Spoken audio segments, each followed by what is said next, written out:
اعوذ باللہ من الشیطان الرجیم بسم اللہ الرحمن الرحیم الحمد للہ الذی لا یبلغ مدحته القائلون ولا يحصي نعماءه العادون ولا يعدي حقه المجتهدون الذي ليس لصفته حد محدود ولا نعت موجود ولا وقت معدود ولا أجل ممدود فطر الخلائق بقدرته ونشر الرياح برحمته الصلاة والسلام على الرسول المسدد المصطفى العمجد المحمود الأحمد سیدنا و مولانا و مولا الکونین جد الحسن والحسین معانی ابو القاسم محمد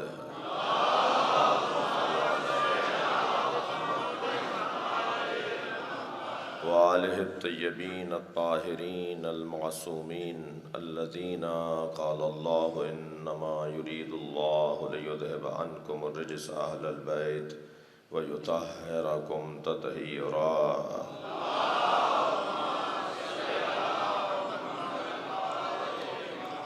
ولعنت اللہ علی اعدائہم اجمعین من یوم عداوتہم الى قیام یوم الدین اما بعد قال الحکیم فی قرآن الکریم بسم اللہ الرحمن الرحیم فمن حاجک فیہ من بعد ما جاءک من العلم فقل تعالوا ندعو ابناءنا وابناءکم ونساءنا ونساءکم وانفسنا وانفسکم ثم نبتہل فنجعل لعنت اللہ علی الکاذبین صلوات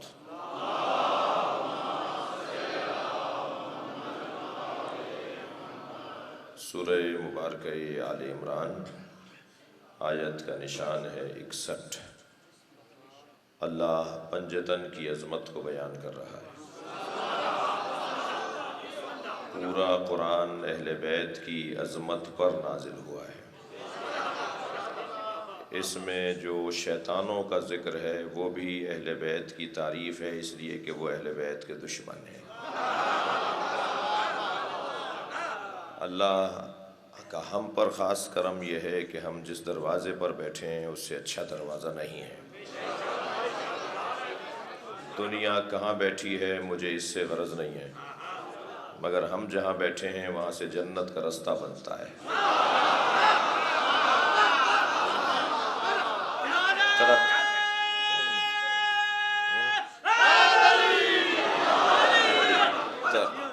ترقی کی راہیں کھلتی ہیں۔ اس سے زیادہ بہتر تعلیمی نظام کہیں نہیں ہے جسے مجلس کہا جاتا ہے۔ یہ چھوٹا سا بچہ اپنے بزرگ کی گود میں بیٹھا ہوا ہے اور وہ برابر میں ایک بزرگ بیٹھے ہوئے ہیں، اور وہ ڈاکٹر صاحب بھی بیٹھے ہیں، اور وہ ککڑی بیچنے والا بھی بیٹھا ہے، اور وہ جوتیاں بنانے والا بھی بیٹھا ہے، اور فیکٹری کا مالک بھی بیٹھا ہے۔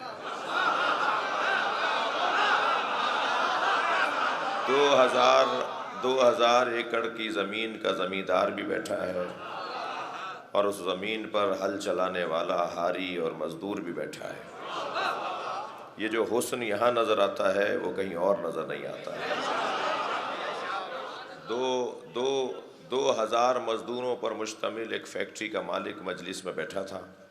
اس فیکٹری میں کام کرنے والے مزدوروں میں سے ایک مزدور مجلس میں آیا اور آتے آتے اپنے مالک کے آگے بیٹھ گیا، اور بیٹھتے بیٹھتے بے خیالی میں لات بھی مار دی۔ اس نے سوچا کہ یہ میرا نوکر ہے، اسے ڈانٹ کے اٹھاؤں۔ فوراً حسین نے خیال ڈالا یہ تمہارا نوکر نہیں ہے،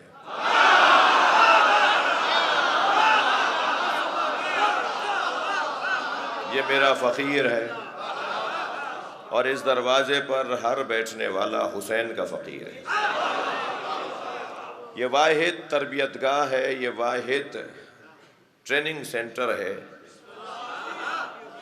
مجھے باہر کے بچے بھی سن رہے ہیں نا، تو یہ واحد ٹریننگ سینٹر ہے کہ جہاں جتنی دیر ہم مجلس میں بیٹھے ہوتے ہیں اتنی دیر تک ہم اپنی ذات کی نفی کر رہے ہوتے ہیں۔ ہم باہر جا کے کچھ بھی ہوں گے مگر امام بارگاہ میں حسین کے فقیر ہیں۔ اللہ اکبر۔ بھئی آپ سب جوتیاں اتار کے بیٹھے ہیں یا نہیں مجلس میں؟ سب ہم امام بارگاہ کے باہر جوتیاں اتار کر آئے نا۔ حسین مولا کے بابا علی نے جوتیوں کا نام دنیا رکھا ہے۔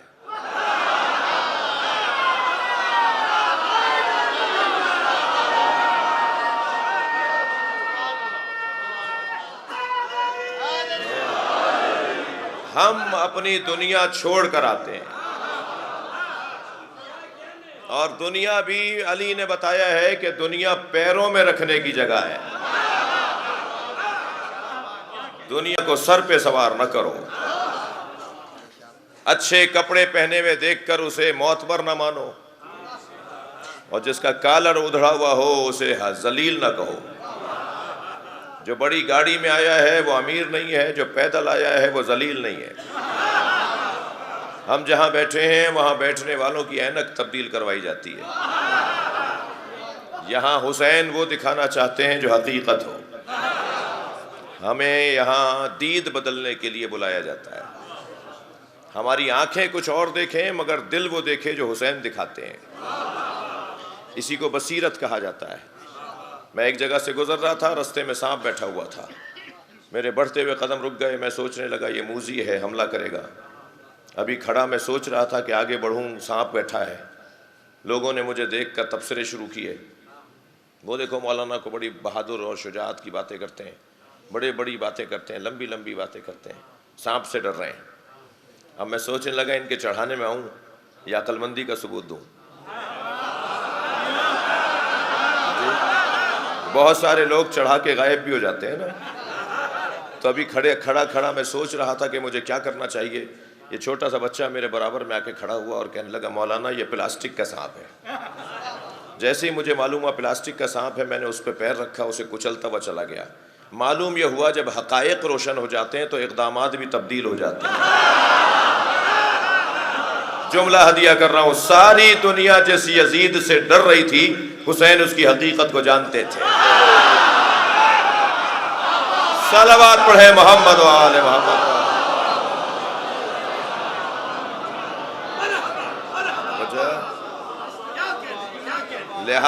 لہٰذا یہ جگہ اور جس جگہ ہم بیٹھے ہیں اس جگہ سے اچھی جگہ نہیں ہے، اس سے بہتر نظام تعلیم نہیں ہے، اس سے اچھا نظام شفا خانہ اور نظام صحت نہیں ہے۔ جو سبیلوں کو بدعت بولتے ہیں وہ مکے سے زمزم لا کے ضرور بانٹتے ہیں۔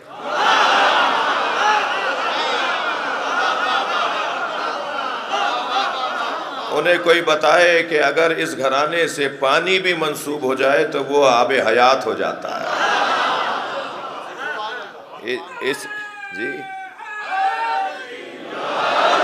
اس گھرانے سے، اس دروازے سے اگر کوئی روٹی منسوب ہو جائے تو وہ رزق کی وسعت اور رزق میں اضافے کا سبب ہو جاتا ہے۔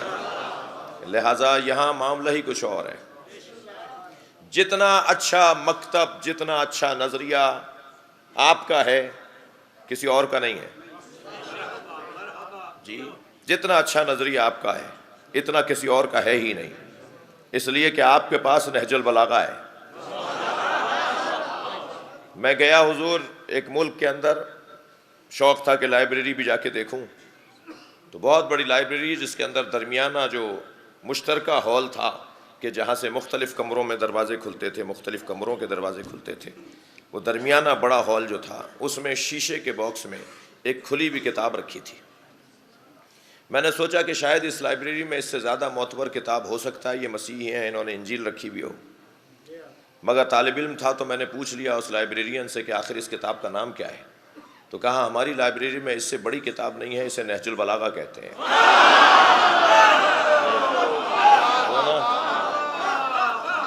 غیر مسلم نہج البلاغہ پہ پی ایچ ڈی کر رہے ہیں، جی ہندو نہج البلاغہ پہ پی ایچ ڈی کر رہے ہیں۔ حسین مولا کے بابا علی، ابو طالب کا بیٹا علی، فاطمہ بنت اسد کا لال علی، ایسا علی نام ہے کہ ہمیں بھی بلند کر دیتا ہے۔ جو اس نام کا پہاڑا پڑھتا ہے، جو اس نام کی گردان کرتا ہے، اس کی بھی عزت میں اضافہ ہونا شروع ہو جاتا ہے۔ جس کے نام میں بھی زیر نہ ہو، جو ہمیشہ فتح مند رہتا ہو، جو ہمیشہ کامیاب رہتا ہو. کوئی ایسا میدان نہ ہو جہاں علی کو کسی نے زیر کیا ہو. تو اس کے کتاب نہج البلاغہ ہمارے پاس ہے، اور آج بڑی تعداد میں لوگ غیر مسلم اس سے استفادہ کر رہے ہیں. صحیفہ سجادیہ، توجہ میری طرف، صحیفہ سجادیہ.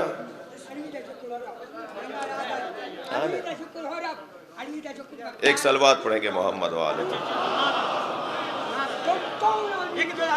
روکنے والے ماری میں علی کو ماننے والے ہدایت علی کا ماننے والے تھا دادا علی آزاد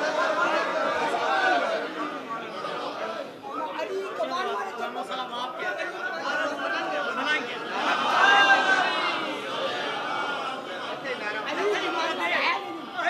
صلوات پڑھ لیں گے محمد والے محمد.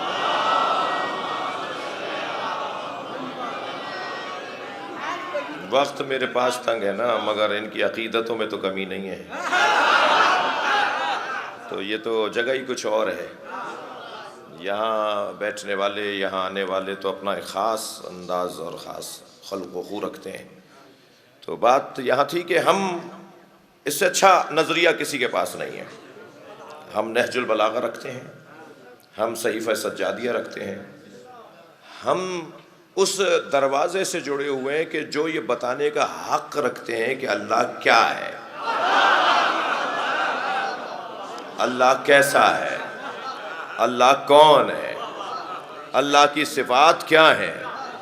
عزیزان گرامی، مجھے اور آپ کو جتنا اللہ کا شکر کریں کم ہے، اس لیے کہ نعمت عظمی ہمارے پاس ہے، نبع عظیم ہمارے پاس ہے، اللہ کی نعیم ہمارے پاس ہے. میدانوں میں نبیوں کا نبی کامیاب ہو تو جس وجہ سے کامیاب ہو اسے ولایت علی کہا جاتا ہے.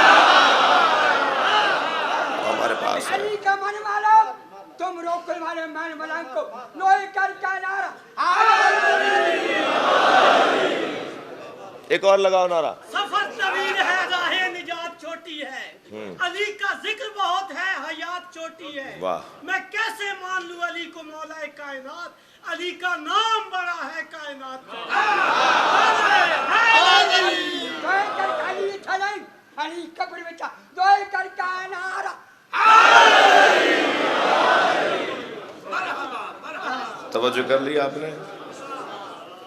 گفتگو یہ ہے کہ ہم جو نظریہ، جو تھیوری، جو آئیڈیالوجی، جو تصور، جو عقیدہ ہمارا ہے، اس سے بہتر کسی اور کے پاس نہیں ہے.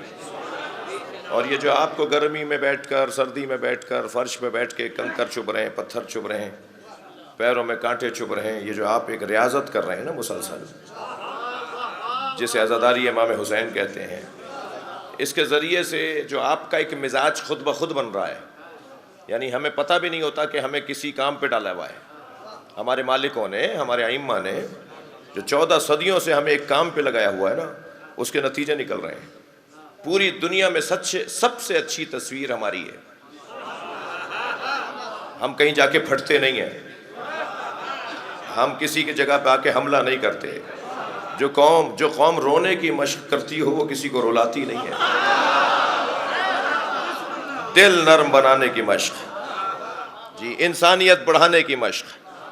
عزیزان گرامی، میں نے جملہ کہا، اسے تکرار کر رہا ہوں، جتنا اچھا نظریہ ہمارا ہے اتنا اچھا نظریہ کسی اور کا نہیں ہے.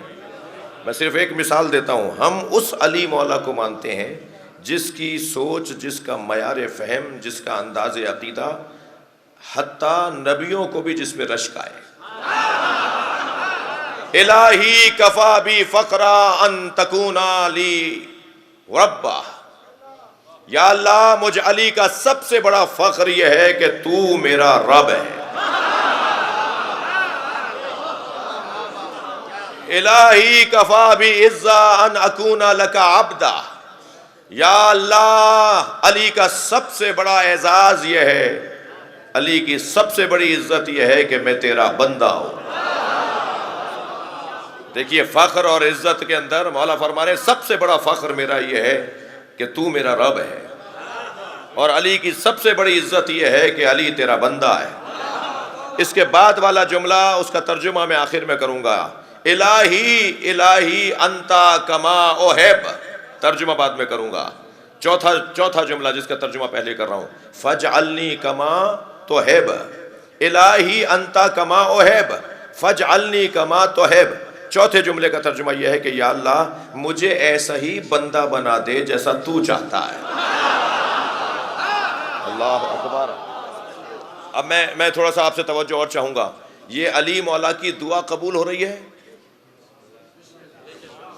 مجھے ایسا بندہ بنا دے جیسا تو چاہتا ہے۔ اب جو معیار بندگی علی کی ہے نا، وہ وہی ہے جو اللہ چاہتا ہے، لہذا دنیا میں کوئی اللہ کا بندہ علی سے بڑھ کر نہیں ہے۔ اللہ اکبر۔ اب ذرا تیسرے جملے کو سنیں۔ یہ جو تیسرا جملہ، یہ جو 3 جملے ابھی میں نے پڑھے، یہ حتیٰ نبیوں کے ہاں سے بھی ملتے ہیں اور دیگر اللہ کے ولیوں کے ہاں بھی اس مطلب کی بات ملتی ہے، اس مفہوم کی بات ملتی ہے، مگر جو تیسرا جملہ علی کا ہے نا، وہ علی ہی کا ہے،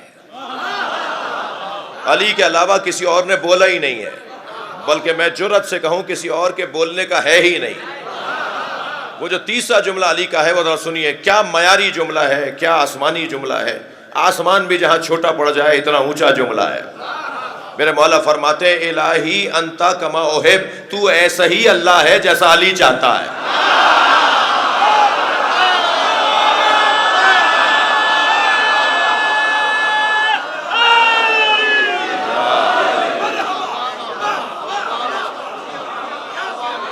صلوات پڑھے محمد و آل محمد۔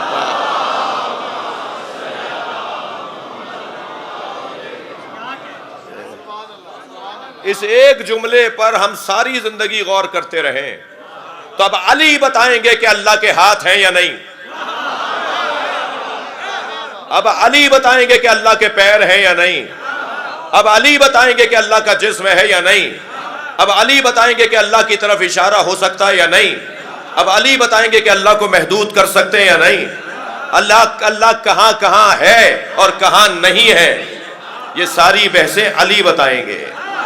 جب اللہ کے بارے میں سب علی بتائیں گے تو ہر ولی جوتیاں سیدھی کرے گا یا نہیں؟ جسے بھی اللہ کا ولی بننا ہے اسے پہلے علی علی کرنا پڑے گا۔ تب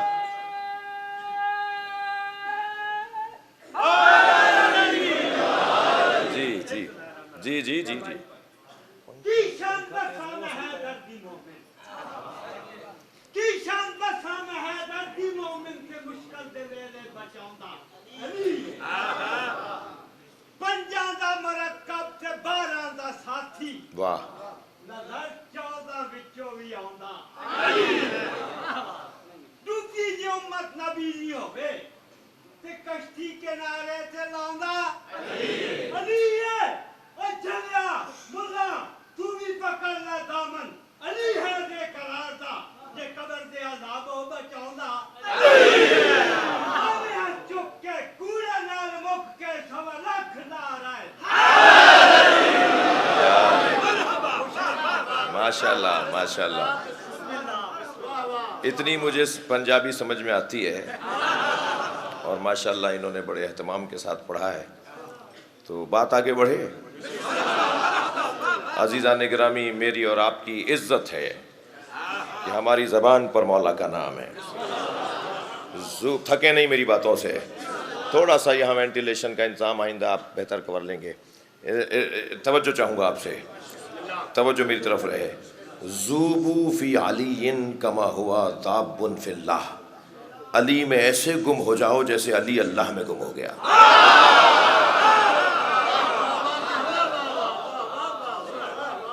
یہاں ایک گلاس پانی کا رکھا ہوا ہے، اس گلاس کے پانی میں اگر میں اپنی انگوٹھی ڈال دوں تو اس انگوٹھی کو دائیں بائیں آگے پیچھے اوپر نیچے سوائے پانی کے کچھ نظر نہیں آئے گا۔ جب کوئی چیز کسی چیز میں چلی جاتی ہے تو جو چیز اس میں چلی جاتی ہے وہ اس کی ہو کے رہ جاتی ہے، پھر اسے باہر کی دنیا سے غرض نہیں ہوتی، بلکہ وہ باہر کی دنیا کو ماننا اور جاننا بھی نہیں چاہتا، وہ بس اس کا ہو جاتا ہے۔ میں برتن بیچنے والے کی دکان پر گیا، میں نے کہا جی 6 گلاس دے دیجئے اور 1 جگ دے دیجئے۔ اس نے سامنے والی میز پر 6 گلاس رکھ دیے، 1 جگ رکھ دیا۔ مجھے 1 گلاس چھوٹا لگا، میں نے اسے کہا یہ چھوٹا ہے، اس کے ساتھ کا نہیں ہے، ڈیزائن ایک ہے مگر چھوٹا ہے یہ۔ تو اس نے کہا نہیں برابر ہیں سارے. تکرار کرنے لگا تو میں نے کہا جی میں آپ سے بحث نہیں کروں گا. میں نے وہ چھوٹا گلاس ایک گلاس کے اندر ڈال دیا, وہ اندر چلا گیا. میں نے کہا اس کا اندر جانا بتا رہا ہے کہ جانے والا چھوٹا ہے, لینے والا بڑا ہے.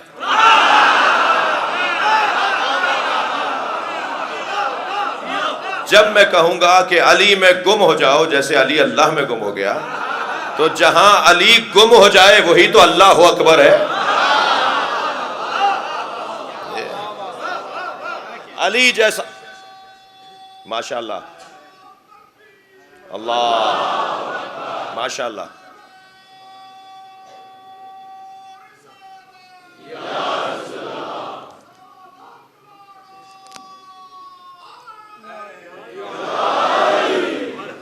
توجہ کر لیا آپ نے.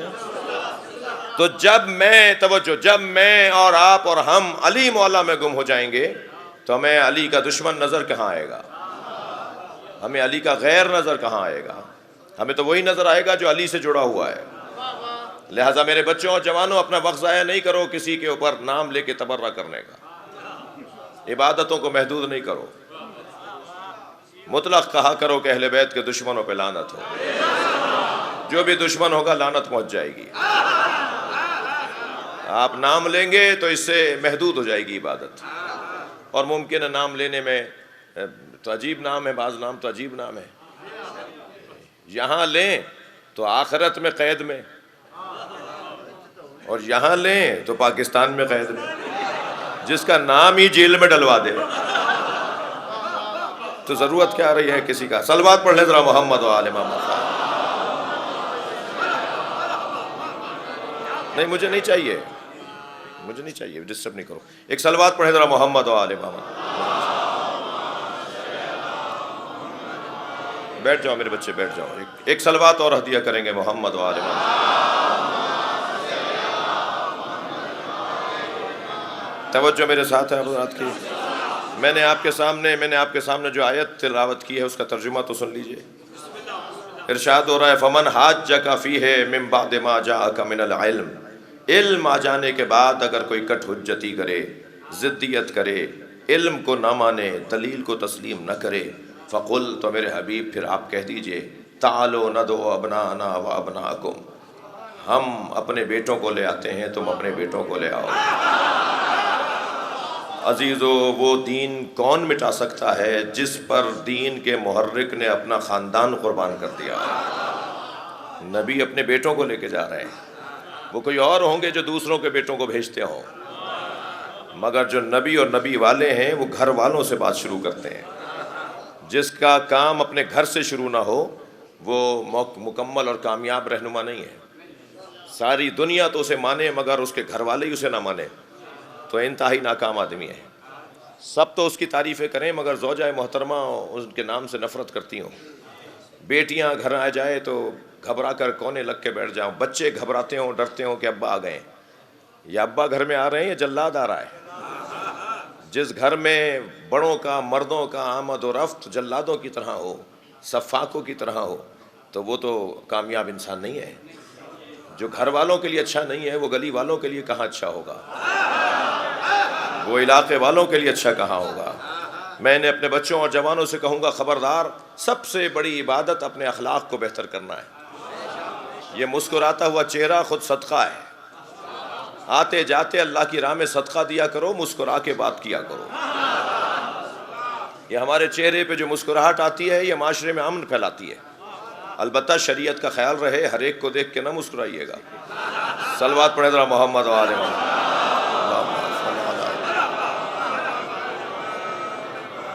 توجہ میری طرف رہے گی.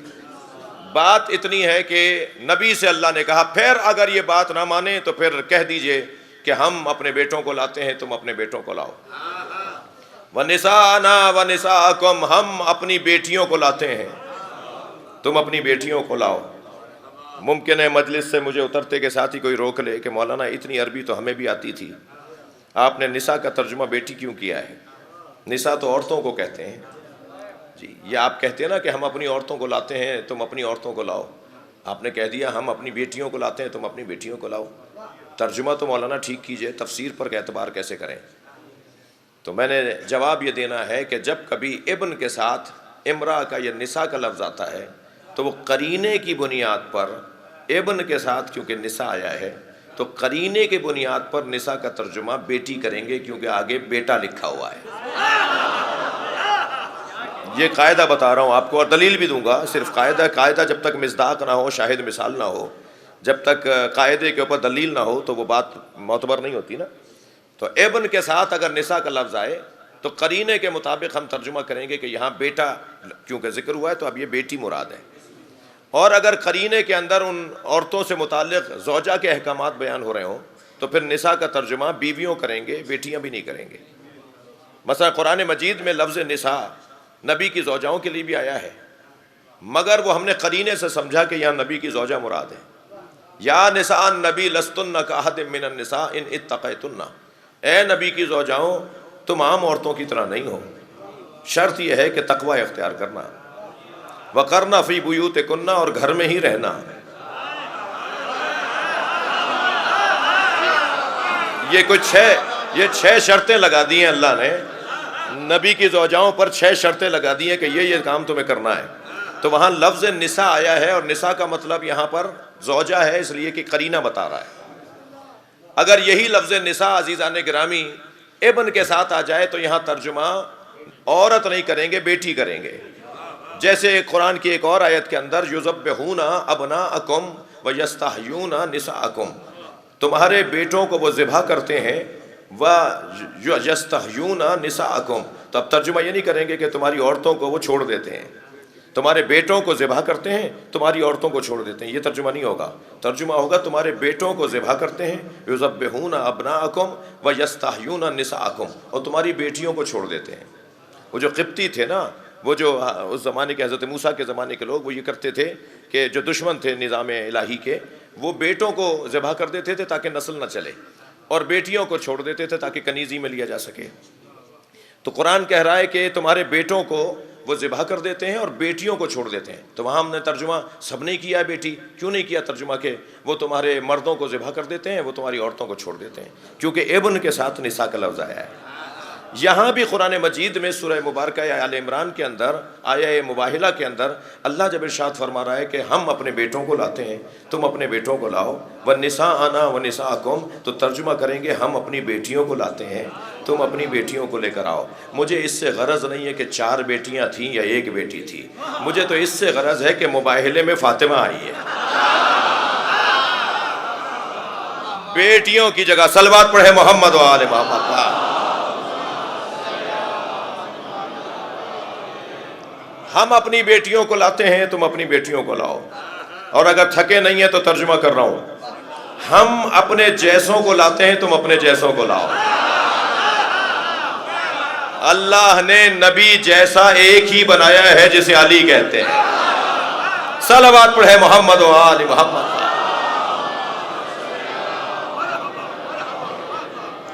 ہم اپنے جیسے لاتے ہیں، تم اپنے جیسے لاؤ۔ ثم نبتہل، اور اس کے بعد ہم مباہلہ کریں گے۔ فنجعل لعنت اللہ علی الکاذبین، اور پھر ہم بھیجیں گے اللہ کی لعنت جھوٹوں پر۔ لعنت اللہ کی ہے، بھیجیں گے یہ۔ رحمت اللہ کی ہے، آتی ان کے ذریعے ہے۔ رزق اللہ کا ہے، بٹتا ان کے ہاتھوں ہے۔ برکتیں اللہ کی ہیں، آتی ان کے ذریعے ہیں۔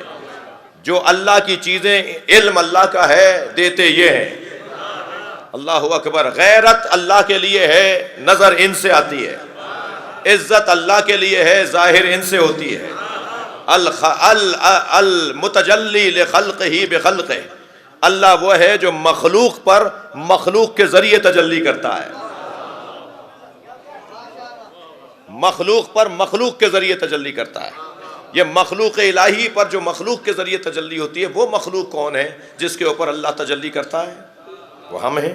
اور وہ مخلوق کون ہے جس کے ذریعے تجلی کرتا ہے؟ وہ وہی ہے کہ چادر میں آ جائیں تو چادر پوری رہے، چادر سے باہر آ جائیں تو یہ علیحدہ علیحدہ نظر آئیں، اور ان کی معرفت ہمارے لیے ممکن ہی نہ ہو۔ توجہ چاہوں گا، مجلس کو بہت زیادہ طویل نہیں بیان کرنا، میرے بعد میرے عزیز تشریف فرمائیں۔ عزیزان گرامی توجہ چاہوں گا، جتنا اچھا نظام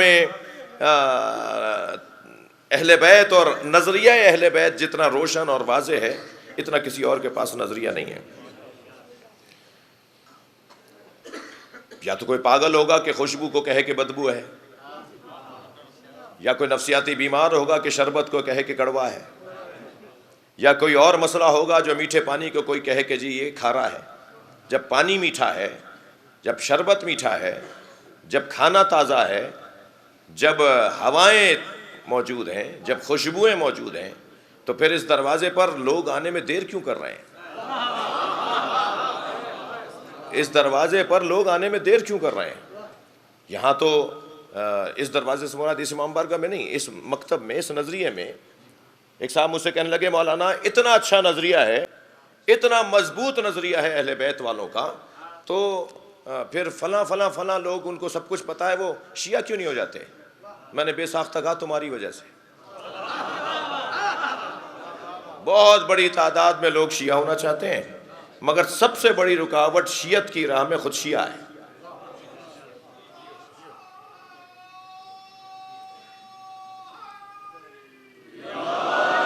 اچھا، برائی سننے پہ نعرہ لگانا بھی ہنر ہے. ایک صلوات پڑھیں ذرا محمد و آل محمد پر، اللہم صلی علی. میں اس وقت اپنی برائی کر رہا ہوں بھائی، آپ کچھ دیر کے لیے سمجھیں کہ کان بند ہیں آپ کے. سب سے بڑی رکاوٹ تشیع کی طرف لوگوں کو آنے میں خود شیعہ ہے. کسی طرح یہ شیعہ کچھ بہتر ہو جائے تو آپ دیکھیے گا کہ رنگ کیا ہوگا. یہ کالے کپڑے میں جو ملبوس ایک عزادار محلے کی گلی سے گزرتا ہے، یہ عزادار حسین کے ذکر کا سفیر ہے. سارے محلے کو پتہ چل جاتا ہے کہ یہ جا کون رہا ہے. تو اس کی چال بھی حسینی ہو، اس کا بولنا بات کرنا بھی حسینی ہو. اگر سامنے سے سنی عالم آ رہا ہو تو بڑھ کر سلام کرے اور کہے میں شیعہ ہوں اور سنیوں کا احترام کرتا ہوں. یہ اپنے اخلاق کے ذریعے سے، اپنے رویوں کے ذریعے سے جو تبلیغ کر سکتا ہے. میں کہتا ہوں اس وقت اگر 1000 آدمی لوگ مجلس میں بیٹھے ہوئے ہیں تو یہ 1000 سفیر ہیں ذکر حسین کے. یہ ظاہر ہے کوئی کہیں سے آیا ہے اور کوئی کہیں کا رہنے والا ہے. جہاں جہاں یہ پلٹ کر واپس جائے وہاں اس ذکر کی سفارت کرتا ہوا نظر آئے. اور جب اس ذکر کی وہ سفارت کرے گا تو آپ دیکھیے رنگ کیا ہوتا چلا جائے گا. عزیزان گرامی، کچھ کڑوی باتیں اگر سننے کو ملیں تو اسے سن لیجئے گا. اللہ کرے کسی 1 2 4 10 20 پر اثر ہو جائے. شیعہ وہ ہوتا ہی نہیں ہے جو آپس میں لڑتا ہو. لڑائی تو اس سے ہونی چاہیے کہ جس کے دل میں علی نہ بستا ہو. یا علی. لڑائی ہمارے درمیان ہو ہی نہیں سکتی، ہم کیوں لڑیں آپس میں؟ نہیں مولانا فلاں جگہ یہ مسئلہ، اس کا مطلب یہ کہ جوتیاں پہن کر امام بارگاہ میں آئے ہوئے ہیں. جی 2 لڑکے ہماری مسجد میں لڑ رہے تھے جہاں میں ہوتا ہوں. امام بارگاہ مسجد ہے، اسکول ہے، مدرسہ ہے، 8-10 ادارے ہیں ایک ہی جگہ پر. ہاسپٹل ہے، میڈیکل سینٹر ہے، ریسرچ سینٹر ہے. تو 2 لڑکے آپس میں مسجد کے صحن میں لڑ رہے تھے تو ایک بار بار کہتا باہر چلو تو بات کرتے ہیں، باہر چلو تو بات کرتے ہیں. وہ تو کچھ اور کہہ رہا تھا، میں ممبر پہ ویسی زبان نہیں بول رہا. تو میں اس کے قریب گیا، میں نے کہا جی باہر جا کے کیا کرو گے؟ کہنے لگے باہر جا کے اسے بتاؤں گا کہ یہ کیا کر رہا تھا میرے ساتھ. میں نے کہا باہر جا کے کیوں کرو گے؟ کہ مولانا امام بارگاہ ہے، مسجد ہے، یہ لڑنے کی جگہ نہیں ہے. آپ یقین جانیے میں نے اس کی پیشانی کا بوسہ دیا. میں نے کہا اللہ کرے یہ بات پوری قوم کو سمجھ میں آ جائے. ہاں اس پہ آپ سبحان اللہ کیوں کہیں گے؟ اس پہ تھوڑی سبحان اللہ بولیں گے آپ. اللہ کرے پوری شیعہ قوم کو سمجھ میں آ جائے کہ امام بارگاہ میں لڑائی نہیں ہوتی. اللہ کرے پوری شیعہ قوم کو سمجھ میں آ جائے کہ علم اٹھانے والے آپس میں لڑتے نہیں ہیں. صلوات پڑھے ذرا محمد و آل محمد پر. جس کے دل میں سیدہ کی محبت ہو وہ ایک دوسرے سے نفرت نہیں کرتے. ختم کر دیتا ہے یہ سن کر کہ یہ مولا علی کا نام لیتا ہے. جھگڑا نہیں کریں گے، روڈ پہ بات نہیں کریں گے. بات کرنی ہے تو قبیلے کے بڑے کے پاس جا کر بات کریں گے. اختلاف ہو سکتا ہے مگر جھامرہ شریف میں کوئی تو بڑا ہوگا. میں جھامرہ شریف میں مجلس پڑھ رہا ہوں اس لیے آپ کی بات کر رہا ہوں، ورنہ بات عام کر رہا ہوں. ہر علاقے میں حل فیکم رجل رشید، کیا تمہارے درمیان کوئی معتبر نہیں ہے؟ میں جنرل بات کر رہا ہوں جی. قرآن کی آیت پڑھ رہا ہوں نا. کیا تمہارے درمیان کوئی معتبر آدمی نہیں ہے؟ قرآن نے تو ہمیں بہت پہلے کہہ دیا کہ کوئی ایک معتبر ڈھونڈ لو.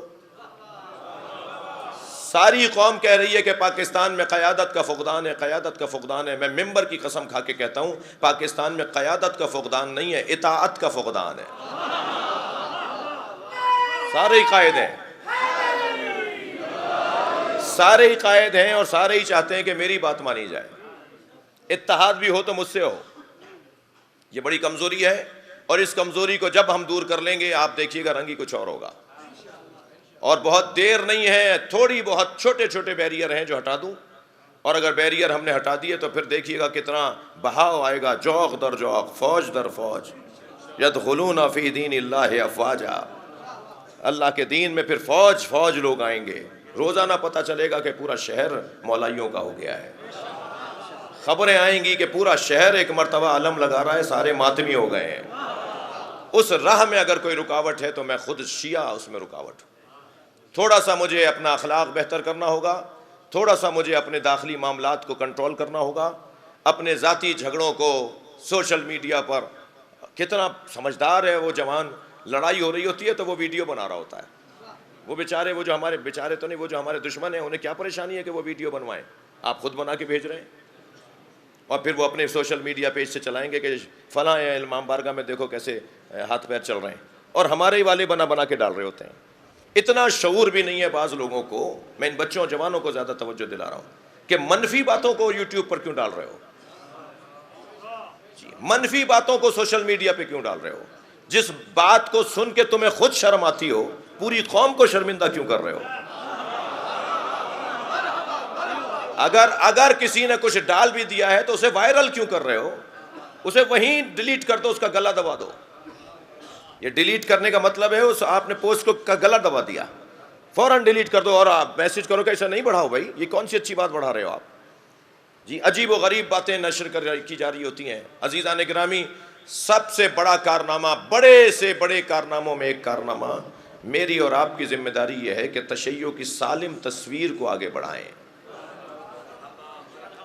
یہ مذہب اہل بیت کے خون سے بنایا گیا مذہب ہے، اس مذہب کو اتنی آسان سے کسی اور کو لوٹنے نہ دیں، اور بہانہ فراہم نہ کریں۔ میرے بچے اور جوان، کچھ دیر کے لیے جوان میری بات سن لیں، بزرگ مجھے معاف کر دیں، بہانہ فراہم نہ کریں۔ تصویر اچھی پیش کرنی ہے تشیع کی، ایک اچھا چہرہ، ایک روشن چہرہ، ایک تابناک چہرہ، ہمت کرنی ہے، حوصلہ کرنا ہے۔ بشارت دے رہا ہوں، کچھ سال اگر ہم نے محنت کر لی پورے ملک کے اندر تو آپ یقین جانیے پاکستان کا کوئی شہر، کوئی گلی نہیں ہوگی جہاں حسین حسین کی آواز نہ آ رہی ہو۔ ویسے ہی ہمارے دشمن منہ چھپائے بیٹھے ہیں، جو ہماری دشمنی کا ٹائٹل لیے پھرتے تھے نا، اور جگہ جگہ نعرے لکھے ہوئے تھے تکفیری، آج ان کی حیثیت ہی ختم ہو گئی ہے۔ اب ان کے پاس سوائے ایک جلنے اور بھننے کے کوئی اور جگہ نہیں ہے۔ کمزوریوں نے انہیں مار ڈالا ہے، اور آپ کے صبر نے آپ کو یہاں تک پہنچایا ہے۔ 2 4 5 چیزیں اور بہتر ہو جائیں تو آپ دیکھیے گا کہ رنگ ہی کیا بنتا نظر آتا ہے۔ ویسے بھی پاکستان میں ہمارا کوئی دشمن نہیں ہے، ہم سے دشمنی کرنے کے لیے قابلیت چاہیے جو ان میں نہیں ہے۔ یہ اس قابل نہیں ہے کہ ہماری دشمنی کا ٹائٹل پائیں۔ ہمارے پیچھے دعائے زہرا ہے، ہمارے پیچھے عطائے حسین ہے۔ بہت کمزوریوں کے باوجود بہت اچھا سفر لے کر آئے ہیں۔ یہ کمزوریاں دور کر لی تو سفر اور اچھا ہو جائے گا، ہم آگے بڑھیں گے، ترقی کریں گے۔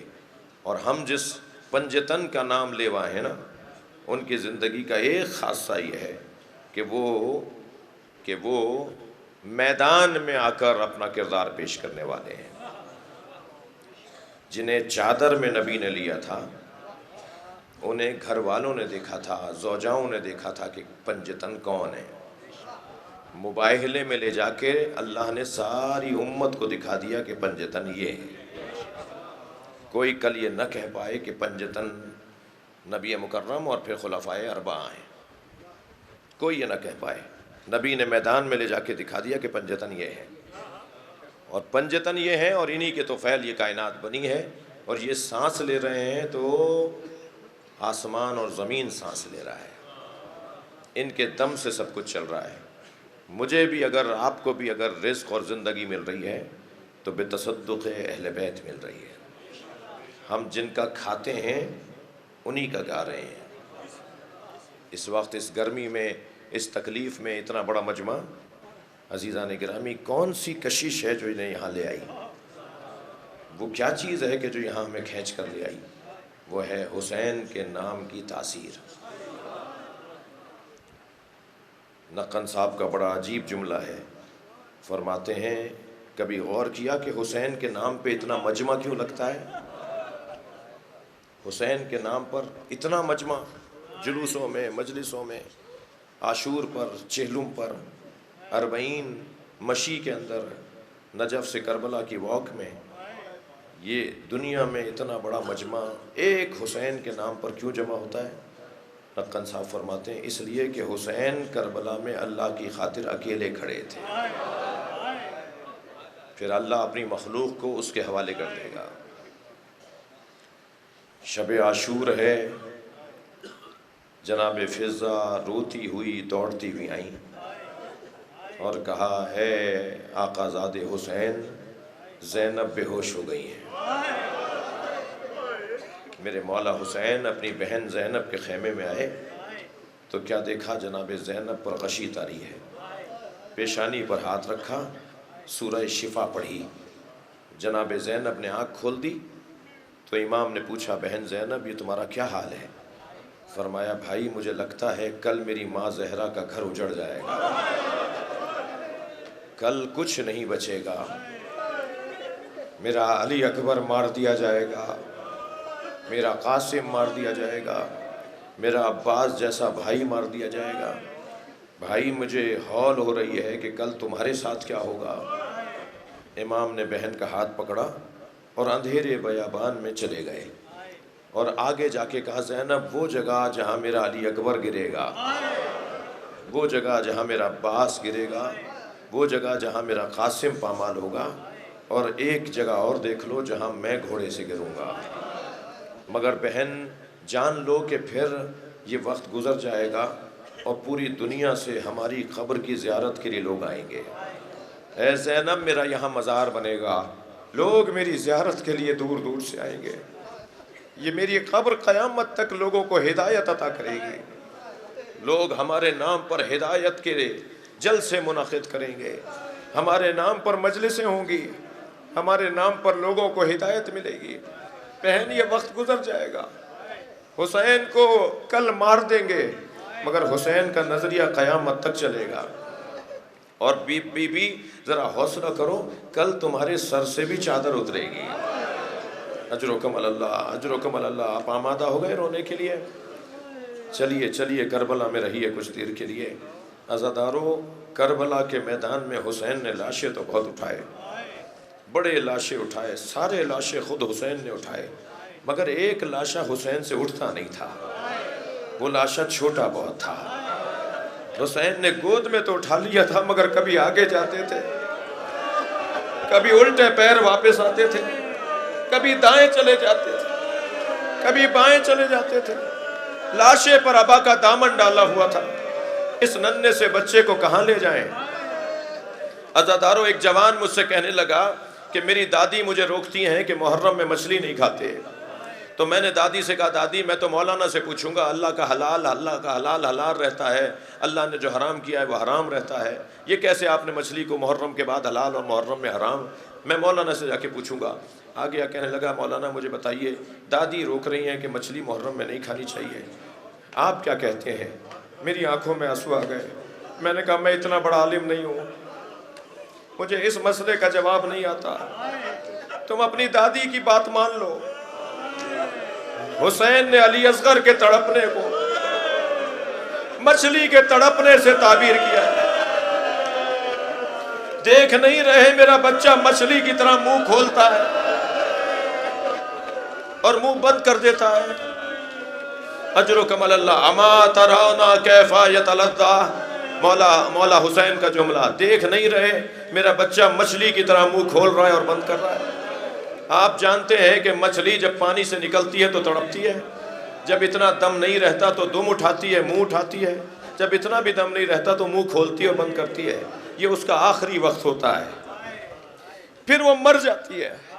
حسین فرما رہے میرا بچہ مرنے والا ہے، اسے چند قطرے پانی کے پلا دو، مگر عزادارو دشمن نے پانی تو نہیں پلایا، وہ تیر مارا جو جانوروں کو گرانے کے لیے چلایا جاتا ہے، اور حسین نے بچے کا خون اپنی چلو میں لیا، آسمان کی طرف دیکھا تو آواز آئی کہ پانی نہیں برسے گا، زمین کی طرف دیکھا تو آواز آئی کہ فصلیں نہیں اگیں گی۔ حسین مولا نے وہ خون اپنے چہرے پہ مل لیا اور جملہ کہا کہ اسی چہرے کے ساتھ نانا کو شکل دکھاؤں گا۔ نانا، آپ کی امت نے یہ کیا ہے میرے ساتھ۔ اب عزادارو گرمی بہت شدید تھی، مولا نے ابا کا دامن ڈالا ہوا تھا بچے کے لاشے پر، چلے ہیں خیمہ گاہ کی طرف۔ جیسے ہی خیمے کا دروازہ قریب آیا، نہ جانے کیا خیال آیا، الٹے پیر واپس ہونے لگے۔ پھر کیا خیال آیا، دائیں جانے لگے۔ پھر کچھ خیال آیا، بائیں جانے لگے، آگے جانے لگے۔ سوچ رہے ہیں کہ ماں دیکھے گی تو مر جائے گی، پھر سوچ رہے ہیں کہ اگر ماں کو نہیں دیا تو ماں مر جائے گی۔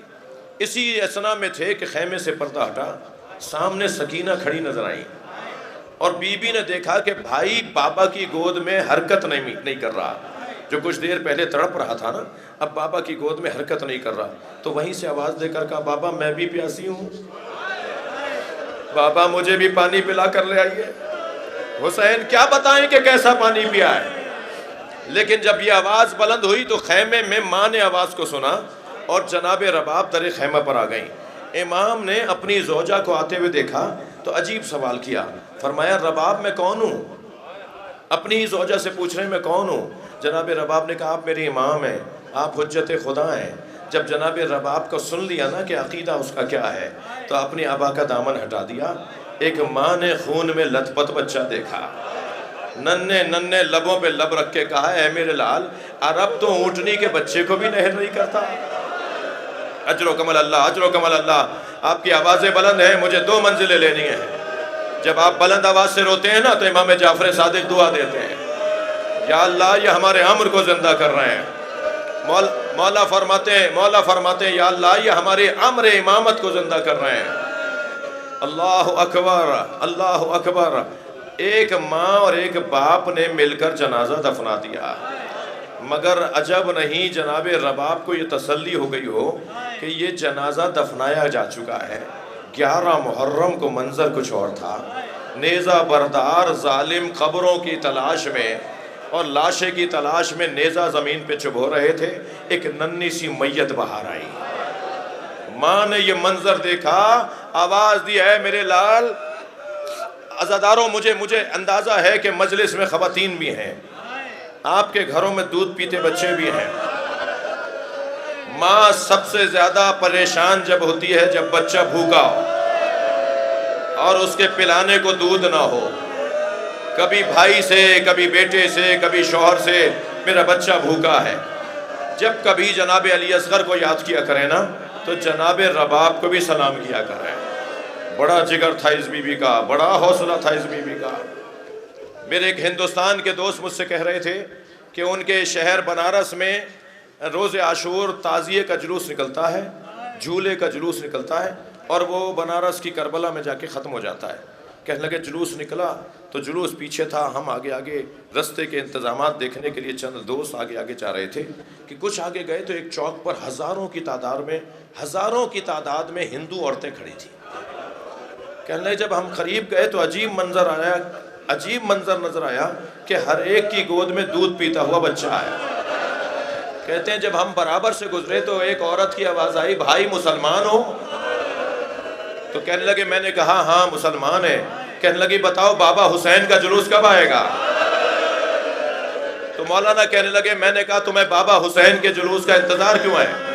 کہتی ہے تمہیں نہیں پتا آج حسین کا بچہ بھوکا مارا گیا، ہم آج اپنے بچوں کو دودھ نہیں پلاتے جب تک تعزیہ دفنا نہ دیا جائے۔ اجر و کمل اللہ، اجر و کمل اللہ۔ اللہ آپ کو کسی غم میں نہ رلائے۔ بہت گریہ ہو گیا۔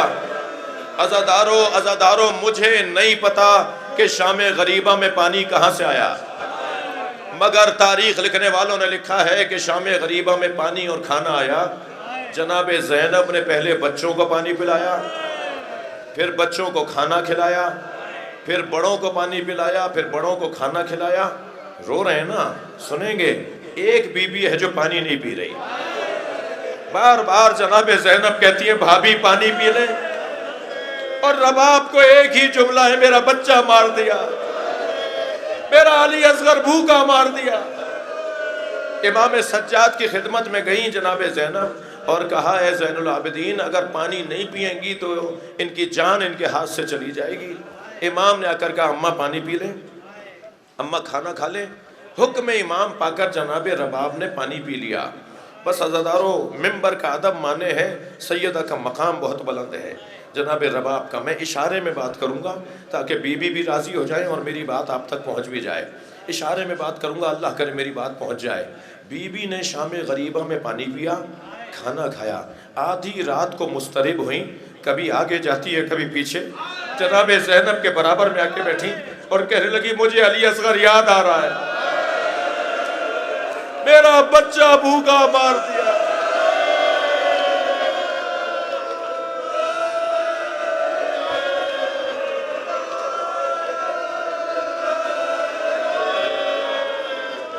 اللہ لعنت اللہ علی قوم الظالمین فسيعلم الذین ظلموا أي منقلب ينقلبون۔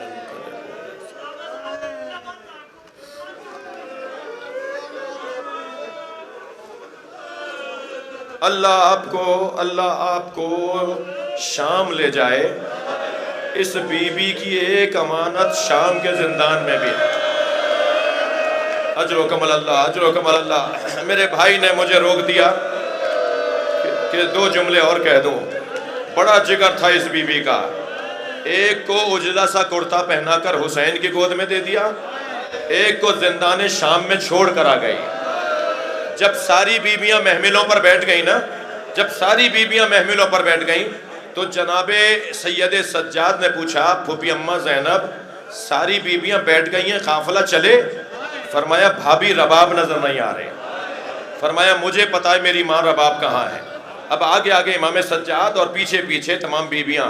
جناب زین العابدین نے زندان شام میں قدم رکھا تو کیا دیکھا کہ جیسے کوئی ماں اپنے بچے کو گلے لگائے ہو نا، ایسے جناب رباب نے قبر سکینہ کو سینے سے لگایا اور آوازیں دے رہی ہیں سکینہ اٹھو، سکینہ اٹھو، قافلہ تیار ہے۔ اللہ آپ کو جناب سکینہ کی قبر کی زیارت کا شرف عطا کرے۔ جب آپ شام جائیں نا تو زرعی جالی سے قبر کو ضرور دیکھیے گا۔ آج بھی شام کے دیہات کی عورتیں کھلونے لا کے ڈالتی ہیں اور ایک نوحہ پڑھتی ہیں تمہاری ماں سے وعدہ کیا تھا تمہاری قبر پر آتے رہیں گے۔ اللہ لعنت اللہ علی قوم الظالمین فسيعلم